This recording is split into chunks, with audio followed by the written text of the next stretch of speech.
அதான பார்த்தேன். இந்த வாரம் கேப்டன் வந்து கனி தான். நல்லா பண்றாங்களான்னு கேட்டீங்கன்னா, அப்பப்போ ஒரு விவாதத்த எடுத்து வச்சிருக்காங்க. யாரு அங்க கேப்டனா இருந்தாலும், யார் பேச்சும் கேட்காத லப லபன்னு கத்திட்டு இருக்க பார்வதி தான் தன்னை கேப்டனாவே நெனச்சுக்கிருது அந்த பொண்ணு.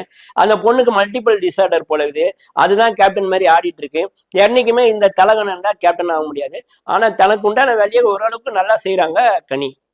விக்கல் விக்ரமுக்கு கூட 4 பேர் இருந்தாதான் நல்லா பண்ணுவாரு. இன்னொன்னு பொம்பளை வேஷம் போட்டு விட்டா நல்லா பண்ணுவாரு. அது மட்டும் இல்லாம அங்க எதனா பாட்டு போட்டு விட்டா நல்லா பண்ணுவாரு. மத்தபடி அவர் என்ன பண்ணுவாருன்னா இதான் பண்ணுவாரு. ஒண்ணும் பண்ணாம அமைதியா இருப்பாரு. நடக்கிற சண்டைங்கெல்லாம் பிரிச்சு விட்டுட்டு நல்ல பேர் வாங்குறதுக்கு பார்ப்பாரு. அவரு வந்து அவங்க ஒய்ஃப் வெளியில இருந்து சொல்லணும். எதனா ஒண்ணு சொன்னாதான் அவர் உள்ள செய்வாரு. ஒய்ஃப் இல்ல அம்மா அப்பா சொன்னாதான் அவரு அப்படியே வளர்த்துட்டா.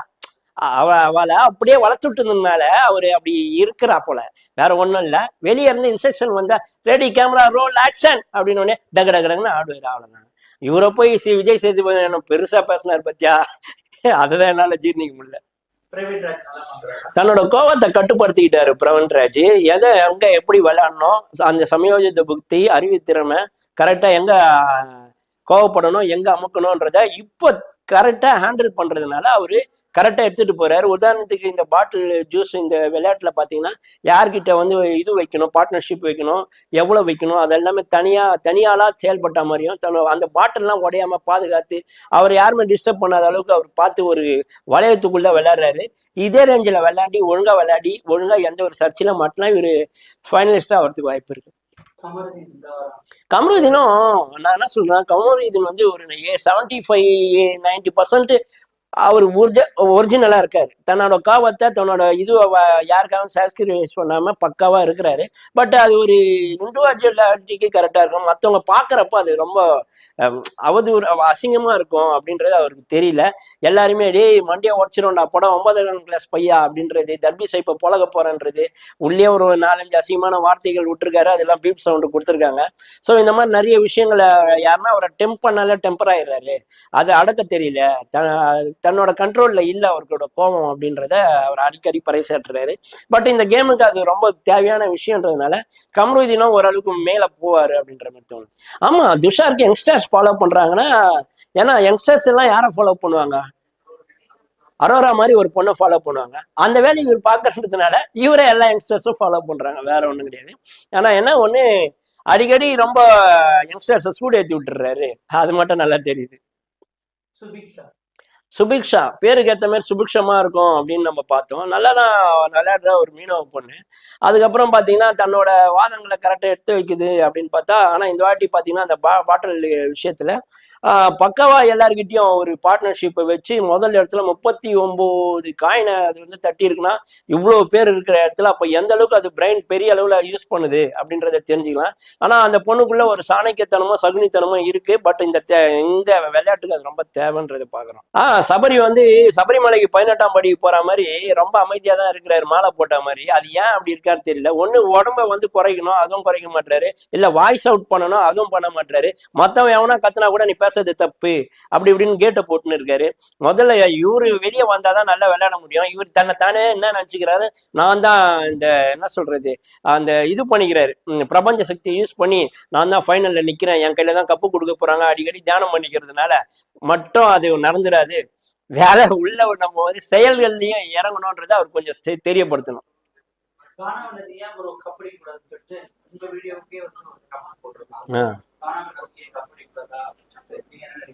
கானா வினோத் கப்படிக்க கூடாதான்னு இல்ல, திறமை இருக்கிறவன எப்பவுமே 2ஆம் பட்சமா தான் காட்டுறாங்க. கானா வினோத் எனக்கு உண்மையாலுமே நல்ல நண்பர். கானா வினோத்தோட எக்ஸ்ட்ராடினரி திறமைலாம் எனக்கு தெரியும். அவர் இங்க காட்டுறது வெறும் 2% 3% தான். அவருக்கு 10% இருக்கு. பாட்டு எழுதுவாரு, பாட்டு படிப்பாரு, மியூசிக் போடுவாரு. எந்த மியூசிக் கொடுத்தாலும் அதுல தன்னோட சந்ததியை உட்கார வைப்பாரு.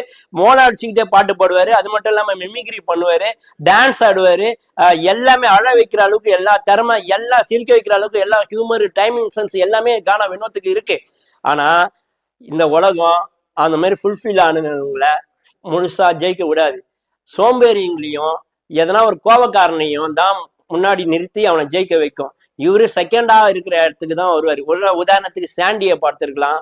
இன்னும் நிறைய பேர் இதுக்கு முன்னாடி விளையாண்டவங்க எல்லாருமே செகண்ட் இடத்துக்கு தான் இவங்கள மாதிரி ஆளுங்களை தள்ளுவாங்களே கண்டி கானா வினோத்தை வந்து பெரிய அந்த ஃபர்ஸ்ட் இடத்துக்கு தள்ளுறதுக்கு வாய்ப்பு இல்லை. அது ஒரு லாஸ்ட் கிளைமேக்ஸ்ல அங்க ஒரு அரசியல் நடக்கும். அந்த அரசியல்னால கானா வினோத் 2வது இடத்தையோ 3வது இடத்தையோ தான் பிடிக்க முடியும் அப்படின்ற மாதிரி நான் என்னோட கணிப்பு. எந்த விஷயத்த தட்டி கேட்கணும்னா இந்த வாட்டர்மெலன் ஸ்டார் ரொம்ப அநியாயம் பண்ணிட்டு இருக்காரு. ஆனா வாட்டர்மெலன் ஸ்டார் வந்து கமருதீனா இருக்கட்டும், இந்த வாட்டர்மெலன் ஸ்டார் ரொம்ப அமகலம் பண்றாரு. ஆனா அவர் பண்றதுக்கு எல்லாருமே கோவப்படுறாங்க தான். ஆனா கமருதீன் என்ன பண்ணிடுறாரு, தன் வாயை விட்டுறாரு. விட்டுருவேன், அதாவது போட்டுருவேன், தலை தனியா போயிடும். இந்த மாதிரி ஒரு பர்சனல் ரிவெஞ்சு அசன்ஸ் அந்த மாதிரி உடம்பு வச்சு தப்பா நீ ஒரு பொம்பளை சோக்காளி அந்த மாதிரி சொல்றது அதெல்லாம் வந்து ரொம்ப அநியாயமா இருக்கு. அதனால என்னதான் இன்னசென்ட்டா டெம்போ பண்ணாலும் இவர் கோவப்படாம இருக்கணும். ஆனா வார்த்தைகளை விட்டுறாரு. ஸோ அதுக்காக ரெட் கார்டு கொடுக்கறதுக்கு வாய்ப்பு இருக்குன்னு எல்லாரும் பேசிக்கிறாங்க. ஆனா ரெட் கார்டு கண்டிப்பா கொடுக்கணும்னு நினைக்கிறேன் நான். விஜய் சேதுபதி பார்வதியை டார்கெட் பண்ணுவாரு. ஏன்னா வழக்கம் போல இது டார்கெட் நடந்துட்டே இருக்கும். ஏன்னா நான் வந்து அந்த டாஸ்க்ல கியூசியா இருக்கிறேன். அந்த கியூசின்னு விட்டு போயிடுறேன். அதுக்கப்புறம் வெளியே போய் எல்லாருக்கிட்டையும் பார்ட்னர்ஷிப் போட்டு 2 டீமுக்கிட்டே பார்ட்னர்ஷிப் போட்டு உனக்கு வந்து அந்த இது பாஸ் கிடைக்கணும்னு சொல்லிட்டு எல்லாத்தையும் பண்ணிட்டு திருப்பியும் வந்து நான் உக்காந்துடுறேன்னு சொல்றேன். அதுக்கப்புறம் அந்த தர்பீஸ் படம் இருக்குதுல்ல, அந்த ஸ்டார் இருக்கிறாருல, அவர் காலில் ஒரு 10 தடவை தப்புனான்னு உண்டு. அப்போ உனக்கு தேவைன்னா காலில் விடுவோம், உனக்கு தேவைன்னா மற்ற காலை வாரி விடுவேன்றத நீ சொல்ற. அதை வந்து கண்டிப்பா கார்னர் பண்ணுவாரு விஜய் சேதுபதி. இந்த வாரத்துல நல்ல பர்ஃபார்மர் பாத்தீங்கன்னா நான் பிரவீனை தான் சொல்லுவேன். அவனோட எல்லா கோவத்தையும் அடக்கி ஒடுக்கி அவன் ஒழுங்கா கேம் விளையாடினா, பக்காவா பண்ணான், எல்லாமே சூப்பரா பண்ணான். போர் பர்ஃபார்மன்ஸ் பார்த்தா கமருதீனையும் பார்வதியும் தான் சொல்லணும். ஆனா பார்வதி ஒரு லேடின்றதுனால விட்டுற முடியாது. ஆனா கமருதீனை சொல்லணும்னா தன்னை கோவத்தை அடக்க தெரியாம மனுஷனே கிடையாது. கோவத்தோட எஞ்சிக்கிறவன் நஷ்டத்தோட உட்காருவான்னு சொல்லுவாங்க. கண்டிப்பா அதுக்கான பலன் அவனுக்கு கிடைக்கும். அதனால அவன் கோவத்தை கட்டுப்படுத்தணும். அதனால போர் பர்ஃபார்மன்ஸ் அவனை பார்க்கலாம். ஆதிரை ஓட்டு குறைஞ்சதுக்கு காரணம் என்னன்னா, ஆதிரைக்கு ஒரு ஃபாலோவர்ஸ் நிறைய பேர் இருந்தாங்க. பட் ஆதிரை இப்போ வந்து எப்போ மாதிரி எஃப்ஜே கூடயே உட்காந்துட்டு இருந்து தேவையில்லாத கண்டென்ட்டு தேவையில்லாத விஷயங்கள்லாம் பண்றதுனால அது வந்து யங்ஸ்டர்ஸுக்குமே கொஞ்சம் கோபம் வருது அப்படின்றதும், தேவையில்லாத இந்த கமருதீனை பத்தி அரோரா கிட்ட பேசினது தப்பு. ஒருத்தனோட பர்சனலை பேசிடக்கூடாது. ஏன்னா நீ அதுல சம்மந்தப்பட்டிருக்க. அப்போ நீ ஒழுங்குன்ற மாதிரி காமிச்சிட்டு அவனை இதுன்ற மாதிரி காட்டுற. அந்த இடத்துல நெகட்டிவிட்டி கிரியேட் ஆயிடுச்சு. அதனால அவளுக்கு வந்து இப்போ ஓட்டர்ஸ் கம்மி ஆயிட்டாங்க. வைல்டு கார்டு வர்றதுக்கு வாய்ப்பு இருக்கு. அது பாத்தீங்கன்னா நம்ம பிரஜனோட ஒய்ஃப் சாண்ட்ரா இருக்கிறாங்கல்ல, அவங்க வர்றதா சொல்றாங்க. அது எந்த அளவுக்குன்னு தெரியல. அப்புறம் இன்னொரு யூடியூப் செலிபிரிட்டி ஒருத்தர் உள்ள வர்றதா சொல்றாங்க. பிக் பாஸ் இந்த ஹவுஸ் வந்து ஏற்கனவே ஹிந்தில டாப் ஆச்சு.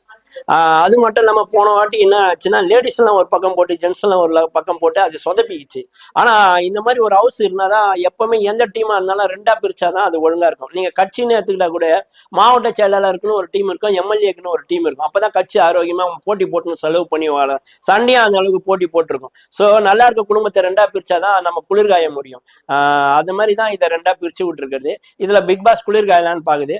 ஆனா இதுல பிக் பாஸ் கண்டஸ்டன்ட் ரொம்ப பேர் குளிர் காயிறாங்க அப்படின்றது தான் உண்மை.